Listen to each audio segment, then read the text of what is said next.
Hey guys, Brett here. Oh, got something in my eye. Brett here with County Garage 207. Got some work done on the 55. I didn't really record any of it, only because I was just trying to get it done. And anybody that does YouTube, it takes up extra time to be changing the camera every time you're moving around something or whatnot. But keep the intro short and quick. Let me show you what I've been doing. So let me zoom out here. The car is back together, aside from I need to put seats in it and the rear bumper on it, but I'm waiting on a bolt kit for the rear bumper to show up. I'll show you what I've got done here. The swap is in it, and it runs, and it drives. So what it is, it's a 2004 or 5 5.3 liter iron block. I don't know how many miles are on it. All I did was basically re-gasket everything except from the head gaskets, and then painted the block obviously and made it look nice, so it looked somewhat clean under here. I got to clean up all that wiring, you can see, but not a huge deal. I've left the car 4-wheel power drum. Well, I added a booster. I added a dual pop master cylinder from like a 67 Camaro. That booster you can get off Summit Racing. It's made for these cars. It bolts up to the funny bolt pattern that these things have. Of course, just Champion radiator, cheap Amazon intake, which I want to buy in the air filter from AutoZone, and that coupler right there, I bought that from AutoZone. It's a BP automotive harness with just a stock computer. I shut the VATs off. I corrected the speedometer for the tire size and rear end gear that I have. Let's see, what else? Oh yeah, this little box right here, this is made by Dakota Digital, and what it does, it takes the signal from the electronic speed signal from the 4L60, it converts it to cable drive so I can retain the factory speedometer, which, joke's on me, the factory speedometer is junk. Tested it yesterday. I unhooked this cable from the back of the speedometer, started driving down the road, and it was spinning just fine, but the speedometer's just not doing nothing, so I'm gonna have to buy a new one. Not a big deal. Hopefully you can hear me all right. It's kind of windy out here, but a nice warm breeze, well, fairly warm breeze. It's springtime in northern Maine. You get hot and cold days, but yeah. So the transmission's a rebuilt 4L60 out of 04 Escalade. Yeah, I don't know, 04 Escalade. Surprisingly, 2-wheel drive one, which you don't see too often. I got this engine cover off a coworker of mine. I ground off where it said 6,000. You can see I colored in with a Sharpie marker. It's just got, I put a set of LS3 manifolds on it. Let's see what else. The accessory drive, let me see if I can get you in here. I'm not running power steering, so I took the factory bracket and I cut the bottom of it off for the power steering. And I took a flapper disc on my grinder and I smoothed it all down so it looks nice. I used, don't mind the stuff from the fire extinguisher down there. I definitely didn't catch this thing on fire, but those are Performance Online frame stands for a small block, so I used those, and I used a set of cheap Amazon adapter plates. Hindsight, I wish I would have. I found out last night that there's a kit that it'll bolt to the factory V8 engine mount down here. It might be the factory 6 one. This is the 6, that's the 8.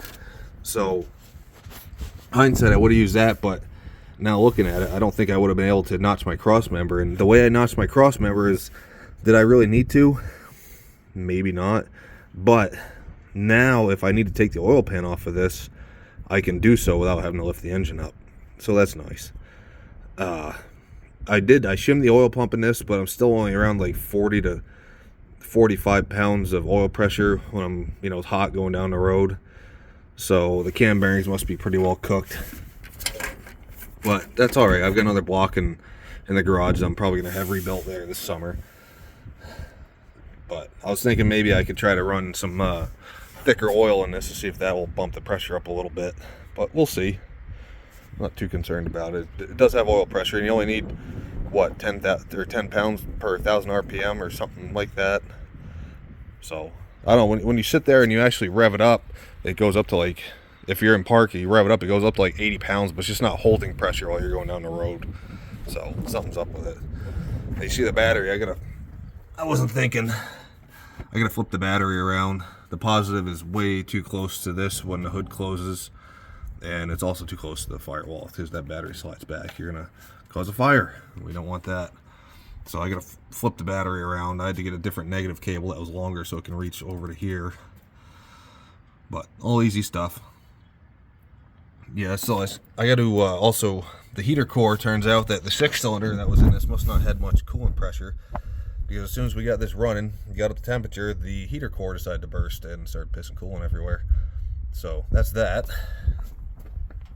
So what I did, I ordered a silicone little jumper to go, there to there.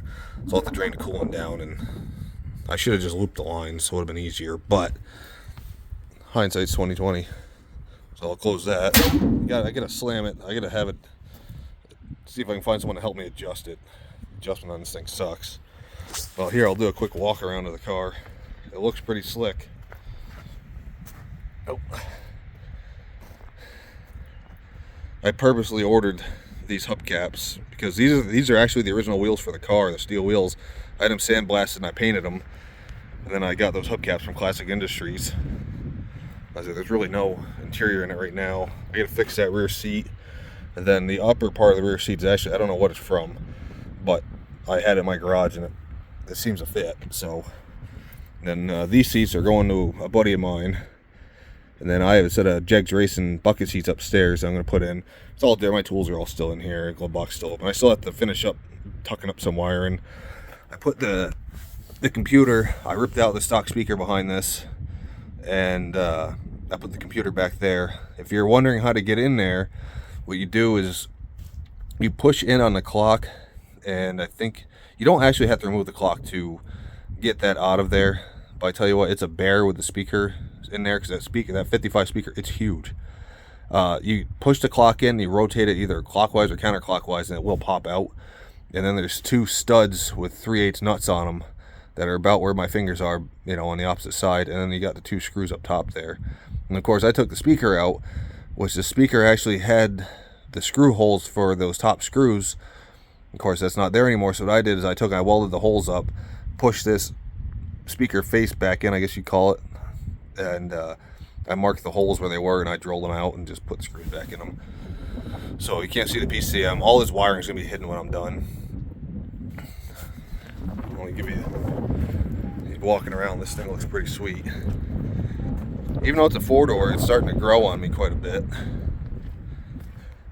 I got a back bumper in the garage for it. Like I said, I'm waiting on the bolts to show up. When I bought this car, it had black around the taillights and the headlights, and the passenger doors were black and part of the passenger quarter. And I found Duplicolor FP102 matched the red oxide that was on this, so I got a bunch of cans of that and masked it off and went to town with it. What else was I going to tell you? Something. I had something on my mind. I don't know what. But yeah, the 4-door is definitely growing on me. Like, look at the door cards. Those are original. They're in great shape. So I don't know. I think if I do body work, I should 2-door convert it just because. But yeah, the speedometer's dead, and oh geez, what else was I going to tell you? I forget now. I can't remember. Brain fart. It's my birthday, so I been out to lunch and whatnot. I was going to go to the DMV to register this today, but when I got in there at 10 this morning, they were on number 8, and I had ticket number 42. So then I went home and I went out to lunch, and I said, well, I'll go back and check at the DMV because I still had a ticket, and they were at number 50. So, oh well, I'll go back in the morning. So yeah, that's what it is. I hope you guys like this. Hope you enjoy. I'm going to try to start doing some videos on this car quite a bit. I really want to see this car through. I need to break the habit of flopping projects, which, don't get me wrong, I probably will still have projects in the future, but I'd rather not get rid of projects, to get other projects. But at the same time, I'm also tired of spending so much money on cars. Like, I'd like to slowly, nickel and dime this one so that it's a nice driver. It looks nice. Like, it looks nice now, but you really shouldn't leave a car in primer because it's like a sponge. So anyway, I guess comment, like, subscribe, all that fancy stuff. It gives me motivation to make more videos. And If I remember what I was going to tell you guys, I'll tell you. But for now, that's it. I'll see you next time.